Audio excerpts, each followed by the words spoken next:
ஓம் சாந்தி. நாம் பணிவுமிக்க அகங்காரமற்ற ஆத்மா. நாம் உண்மையான சேவாதாரி ஆத்மா. நாம்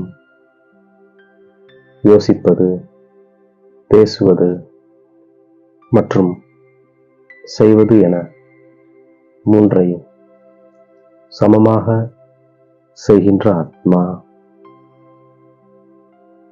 நாம் ஸ்ரீமத்படி நடந்து அனைவருக்கும் சுகத்தை கொடுக்கின்றோம்.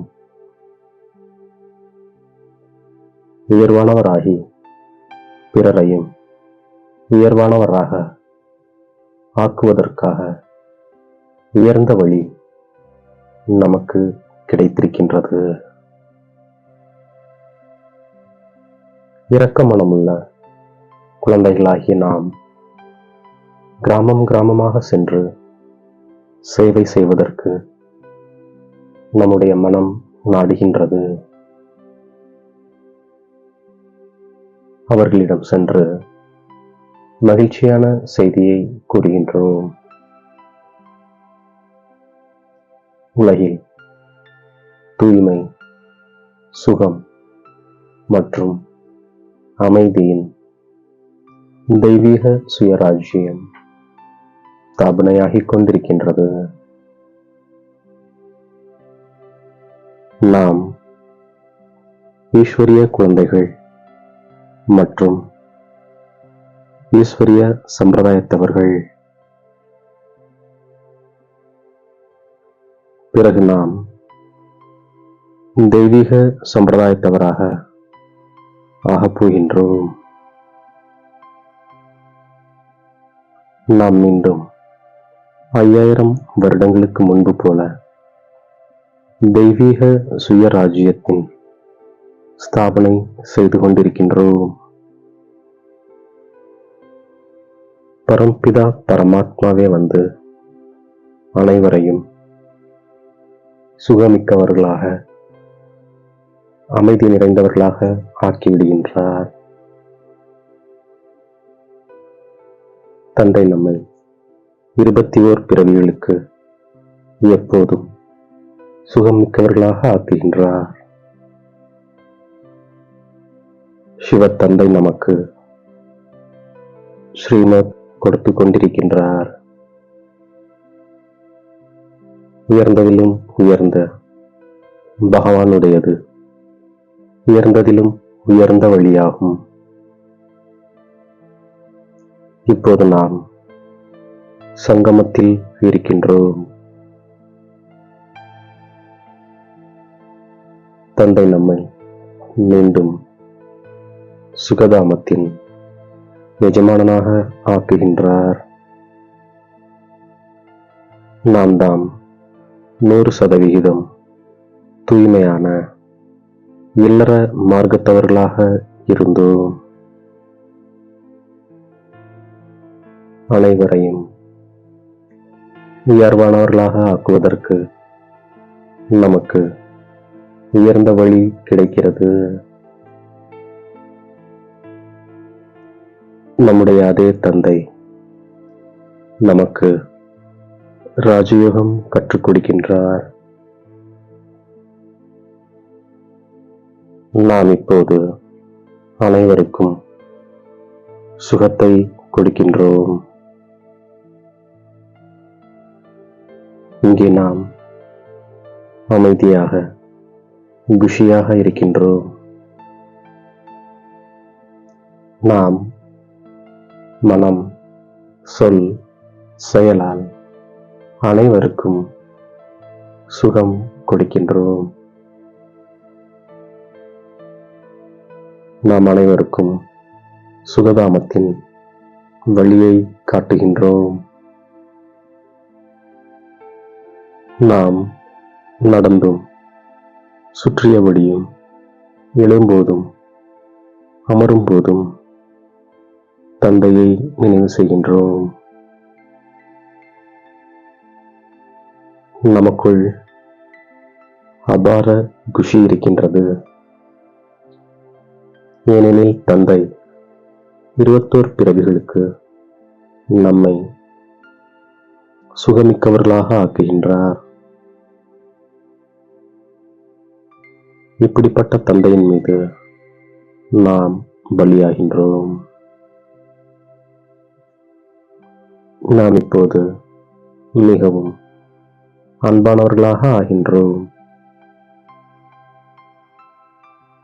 தந்தை நம்மை புருஷோத்தமர்களாக ஆக்கிக் கொண்டிருக்கின்றார். இது புருஷோத்தம சங்கமயுகமாகும். நம்முடைய நோக்கம் மனிதரிலிருந்து தேவதைகளாக ஆக வேண்டும் என்பதே. நாம் சிவசக்தியர், சிவனின் குழந்தைகள். நாம் தந்தையிடமிருந்து சக்தியை எடுக்கின்றோம். நாம் நினைவின் மூலம்தான் விகர்மங்களை வென்றவராக, தூய்மையானவர்களாக ஆகின்றோம். நாம் இப்போது ராமனுடையவர்களாக ஆகியிருக்கின்றோம். பூஜைக்குரியவர்கள் இருப்பதே சத்தியுகத்தில்தான். நாம் இப்போது சிவசக்திகள். தந்தை கர்மம், அகர்மம், விகர்மத்தின் கதியை நமக்கு புரிய வைக்கின்றார். தந்தை நமக்கு அனைத்து யுக்திகள், அனைத்து ரகசியங்களையும் புரிய வைக்கின்றார். பாப் தாதா இருவருமே நம்முடைய சேவகர்களாக இருக்கின்றார்கள். சுய முன்னேற்றம் சேவையில் முன்னேற்றத்திற்கான விசேஷ ஆதாரமாகும். ஒவ்வொரு செயல் மூலமாக சிறந்த செயல் புரிவதற்கான தூண்டுதல் கொடுப்பது கூட சேவையாகும். மனம், சொல், செயலில் எப்பொழுதும் சேவையில் மும்முரமாக இருப்பதால் சேவை மூலமாக சிறந்த பாக்கியத்தின் அனுபவம் நமக்கு ஏற்படுகின்றது. நாம் எவ்வளவு சேவை செய்கின்றோமோ அவ்வளவு சுயம் முன்னேறுகின்றோம். நம்முடைய சிறந்த செயல்கள் மூலமாக சேவை செய்யும் பொழுது பலனை அடைந்து கொண்டிருக்கின்றோம். நாம் ஈஸ்வரிய வாரிசுகள். நாம் உயர்ந்த வழிப்படி நடக்க வேண்டும் என்ற நிச்சயத்தில் எப்போதும் இருக்கின்றோம். அனைவருக்கும் சுகத்திற்கான வழியை காட்டுகின்றோம். நாம் நல்ல குழந்தையாகி தந்தையின் மீது பலியாகின்றோம். தந்தையின் அனைத்து ஆசைகளையும் நாம் நிறைவேற்றுகின்றோம். பாப் தாதா பணிவு மிக்கவராகவும் அகங்காரமற்றவராகவும் இருப்பது போல நாமும் தந்தைக்கு சமமாக ஆகின்றோம்.